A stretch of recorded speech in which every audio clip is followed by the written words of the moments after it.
दोस्तों, ईरान और America Israel के बीच जो करीब 40 दिनों तक टकराव चला, उसे अगर सिर्फ एक आम जंग या सैन्य भिड़ंत समझ रहे हैं तो आप बहुत बड़ी तस्वीर मिस कर रहे हैं।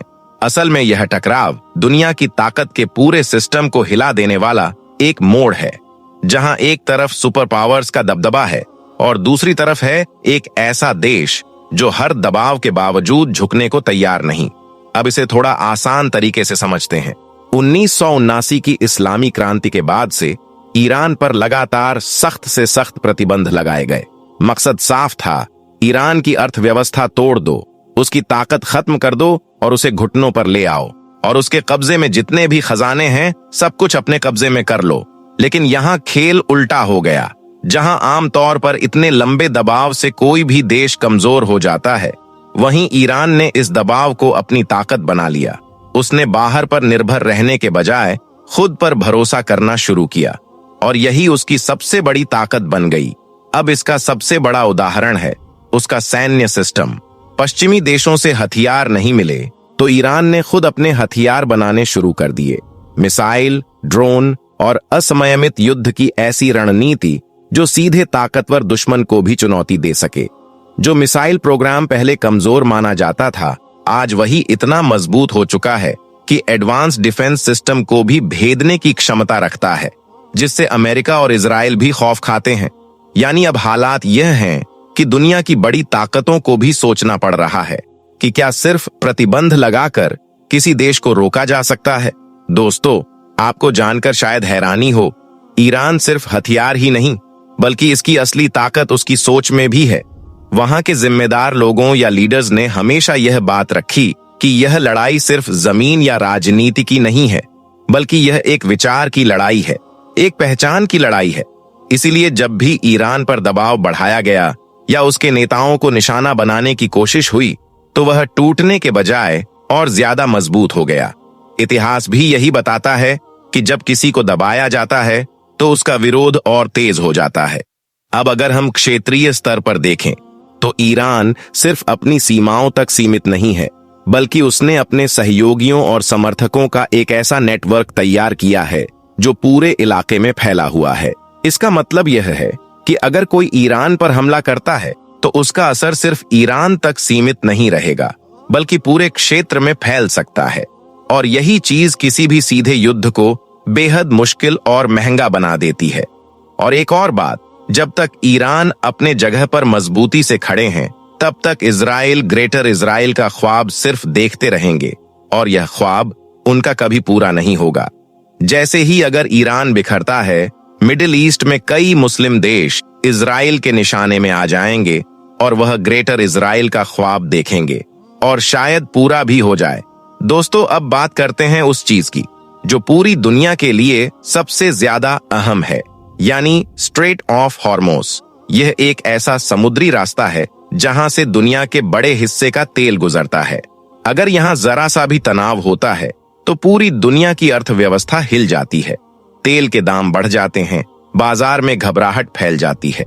यानी ईरान से जुड़ा कोई भी टकराव सिर्फ एक क्षेत्रीय मुद्दा नहीं रहता, बल्कि वह सीधे सीधे ग्लोबल इकोनॉमी का मुद्दा बन जाता है।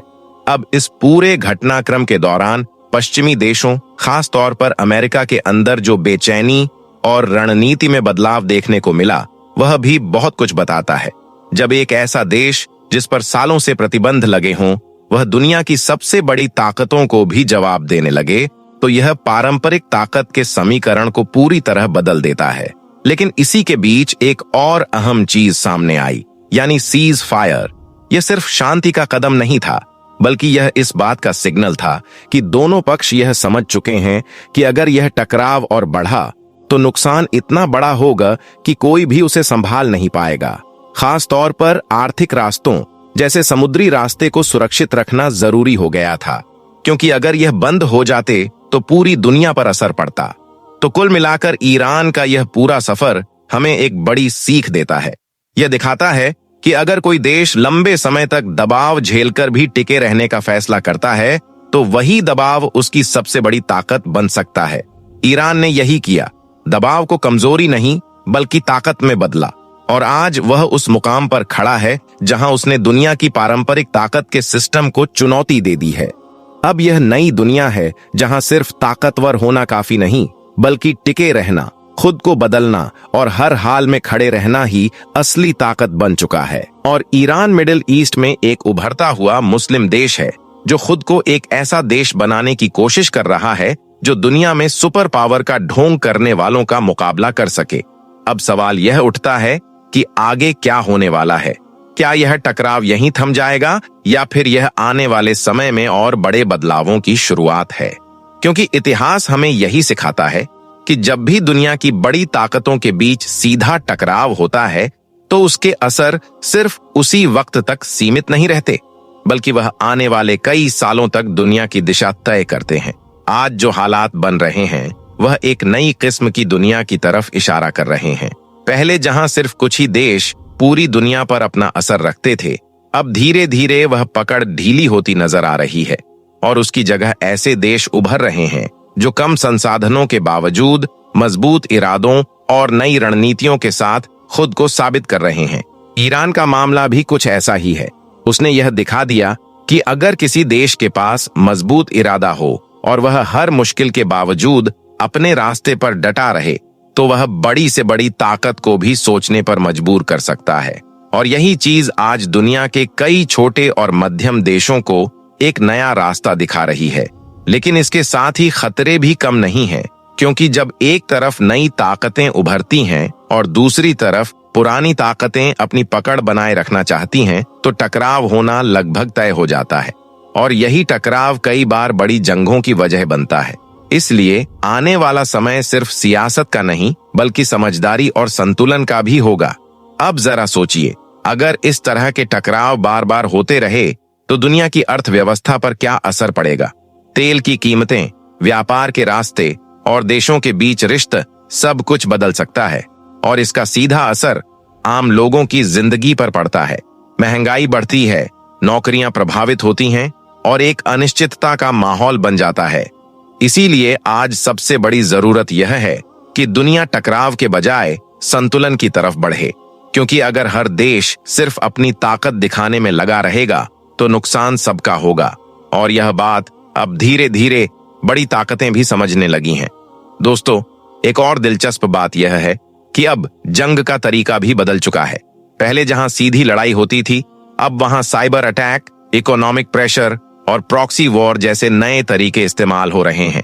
यानी जंग अब सिर्फ मैदान में नहीं, बल्कि दिमाग और टेक्नोलॉजी के स्तर पर भी लड़ी जा रही है। और ऐसे माहौल में वही देश आगे निकलता है जो सिर्फ ताकतवर ही नहीं, बल्कि समझदार भी हो, जो वक्त के साथ खुद को बदल सके और हर हालात में खुद को संभाल सके।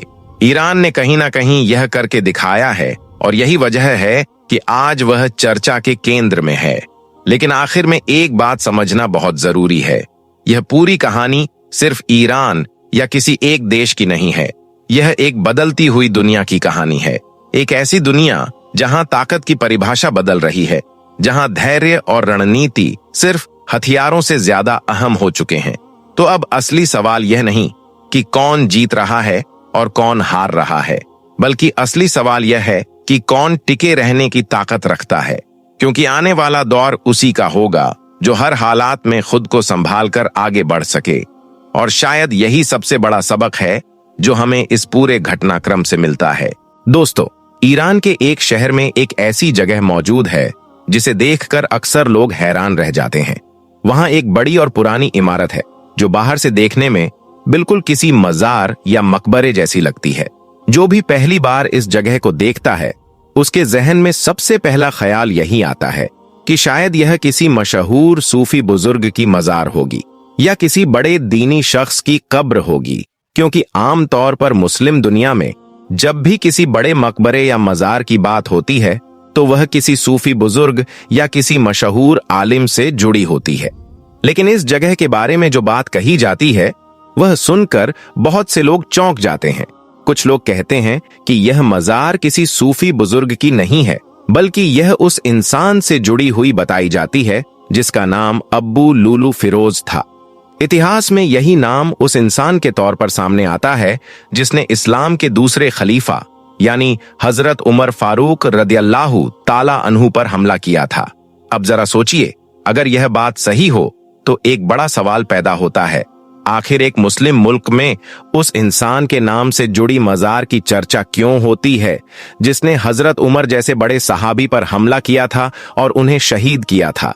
यही वजह है कि यह पूरा मामला हमेशा लोगों की दिलचस्पी का कारण बना रहता है। असल में यह कहानी आज की नहीं है, बल्कि यह लगभग 1400 साल पुरानी है। उस दौर में इस्लामी खिलाफत तेजी से फैल रही थी और अरब से बाहर कई बड़े इलाके इस्लामी हुकूमत के अधीन आ चुके थे। उन्हीं दिनों फारस यानी पर्शियन इलाका भी इस्लामी फौजों के साथ जंग में हार गया था। जब फारसी सल्तनत को हार का सामना करना पड़ा तो उस जंग के बाद बहुत से लोग कैदी बनाए गए। उन्हीं कैदियों में एक इंसान का नाम बताया जाता है और वो है अब्बू लूलू फिरोज। तारीख के मुताबिक वह फारस का रहने वाला था। जंग के बाद उसे मदीना लाया गया, जहां वह एक सहाबी मुगीरा बिन शुबा रदियल्लाहु ताला अन्हु के पास गुलाम की हैसियत से रहने लगा। तारीख में यह भी लिखा मिलता है कि वह काफी हुनरमंद इंसान था। उसे लोहे का काम आता था, वह औजार बना सकता था और अलग अलग चीजें बनाने में माहिर था। उस दौर में गुलामी का तरीका आज के वक्त से अलग होता था। अगर कोई गुलाम मेहनत करके कमाई करता था तो उसका मालिक उससे एक तय रकम लिया करता था। कई बार ऐसा भी होता है कि अगर गुलाम वह रकम पूरी कर देता तो उसे आजादी मिल जाती। एक दिन अबू लूलू ने खलीफा हजरत उमर फारूक रदियल्लाहु ताला अन्हु से शिकायत की। उसने कहा कि उसका मालिक उससे ज्यादा माल मांगता है और उस पर बोझ डालता है। हजरत उमर फारूक रदियल्लाहु ताला अन्हु अपनी इंसाफ पसंदी के लिए मशहूर थे, इसीलिए उन्होंने उसकी बात ध्यान से सुनी। उन्होंने उसे पूछा कि तुम क्या काम करते हो? जब अब्बू लूलू ने बताया कि वह लोहे का काम करता है, औजार बना सकता है और कई तरह के काम जानता है, तब हजरत उमर ने उसे कहा कि तुम्हारे हुनर और कमाई के हिसाब से जो रकम ली जा रही है वह ज्यादा नहीं लगती। यह जवाब सुनकर अब्बू लूलू नाराज हो गया। तारीख में लिखा मिलता है कि वह गुस्से में वहां से चला गया। कुछ इतिहासकार यह भी कहते हैं कि उसके दिल में पहले से ही नाराजगी थी, क्योंकि वह उस इलाके से आया था जहां इस्लामी फौजों ने फारसी सल्तनत को हरा दिया था। इस वजह से उसके अंदर पहले से गुस्सा मौजूद था। कहा जाता है कि जाते वक्त उसने खलीफा को एक तरह की धमकी भी दी थी, लेकिन उस वक्त शायद किसी को अंदाजा नहीं था कि आगे क्या होने वाला है। कुछ वक्त बाद मदीना में एक सुबह फजर की नमाज का वक्त था। मस्जिद में मुसलमान नमाज के लिए खड़े थे और हजरत उमर फारूक रदियल्लाहु ताला अन्हु नमाज की इमामत कर रहे थे। उसी वक्त अचानक अब्बू लूलू मस्जिद के अंदर पहुंचा। उसके हाथ में एक खंजर था। तारीख में मिलता है कि उसने अचानक हजरत उमर पर हमला कर दिया। उसने एक के बाद एक कई वार किए और मस्जिद के अंदर अचानक अफरा तफरी मच गई। लोग समझ नहीं पाए कि क्या हो गया। हजरत उमर फारूक रदियल्लाहु ताला अन्हु गंभीर तौर पर जख्मी हो गए और जमीन पर गिर पड़े। उस हालत में नमाज को पूरा कराने के लिए सहाबी अब्दुल रहमान बिन औफ रदियल्लाहु ताला अन्हु आगे आए और उन्होंने नमाज पूरी करवाई, लेकिन खंजर के वार बहुत गहरे थे। कुछ वक्त बाद हजरत उमर फारूक रदियल्लाहु ताला अन्हु इस दुनिया से रुखसत हो गए, यानी उन्हें शहादत नसीब हुई। जहां तक अब्बू लूलू का सवाल है, उसके बारे में तारीख में अलग अलग बातें मिलती हैं। कुछ रिवायतों में आता है कि लोगों ने उसे पकड़ लिया और बाद में उसे मार दिया गया, जबकि कुछ रिवायतों में यह भी मिलता है कि उसने खुद ही उसी खंजर से अपनी जान ले ली थी। इस घटना को आज करीब 1400 साल से ज्यादा वक्त गुजर चुका है, लेकिन इसके बावजूद यह वाकया आज भी इतिहास की किताबों में मिलता है।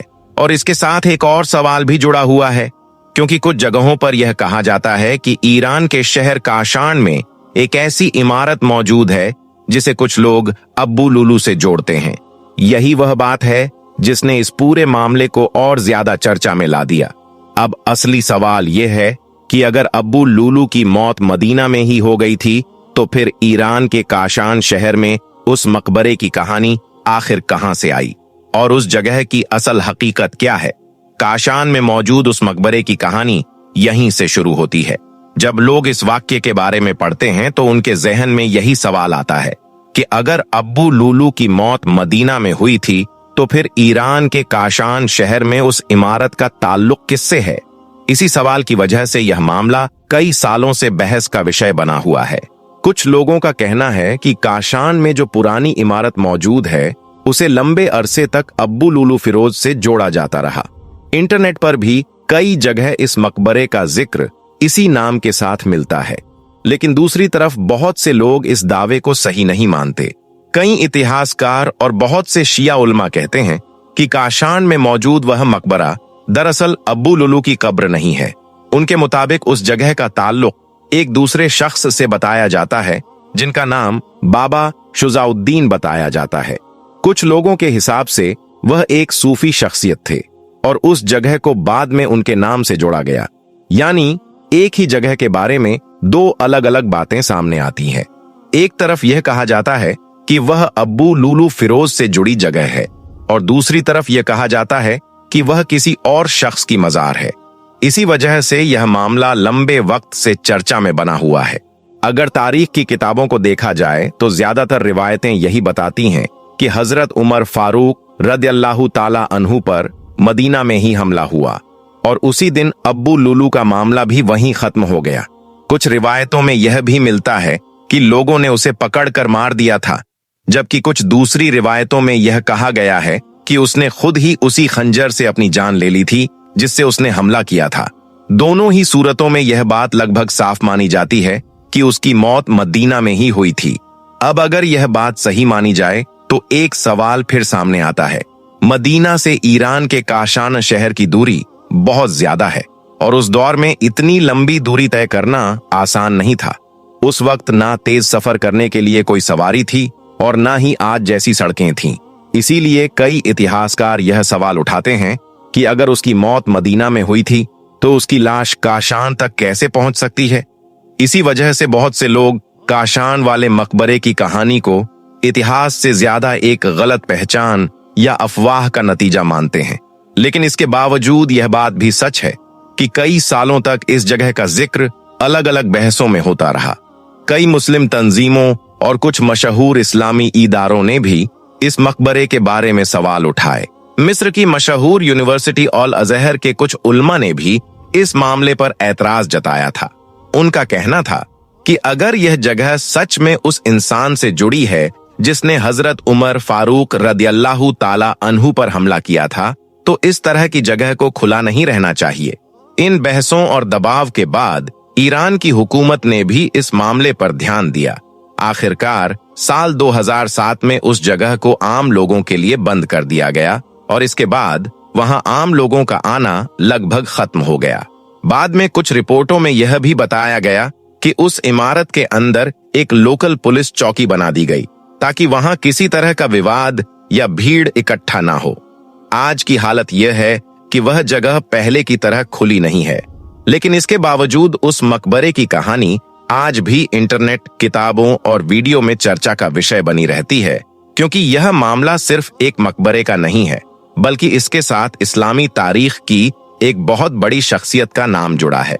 हजरत उमर फारूक रदियल्लाहु ताला अन्हु इस्लाम के दूसरे खलीफा थे और उनका दौर इस्लामी इतिहास में बहुत अहम माना जाता है। उनके जमाने में इस्लामी हुकूमत बहुत तेजी से फैली। रोमन और फारसी सल्तनत जैसी बड़ी ताकतों के सामने भी मुसलमानों ने बड़ी कामयाबियां हासिल की, लेकिन उनकी पहचान सिर्फ फतह तक सीमित नहीं थी। इतिहास में हजरत उमर फारूक रदियल्लाहु ताला अन्हु के इंसाफ की बहुत सी मिसालें मिलती हैं। उनकी सादगी, उनका इंसाफ और उनका अंदाज़े हुकूमत आज भी इतिहास में याद किया जाता है। इसी वजह से उनकी शहादत का वाकया भी इस्लामी तारीख की सबसे अहम घटनाओं में से एक माना जाता है।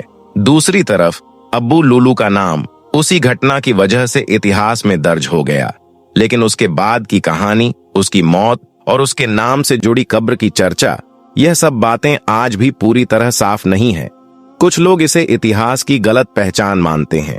कुछ लोग कहते हैं कि यह बाद में फैली कहानियों का हिस्सा है और कुछ लोग अब इसी पर अलग अलग राय रखते हैं। यानी करीब 1400 साल बाद भी यह वाकया आज तक चर्चा में है। कुछ लोग इसे इतिहास की गलत पहचान मानते हैं और कुछ लोग अब भी इसे सच मानते हैं।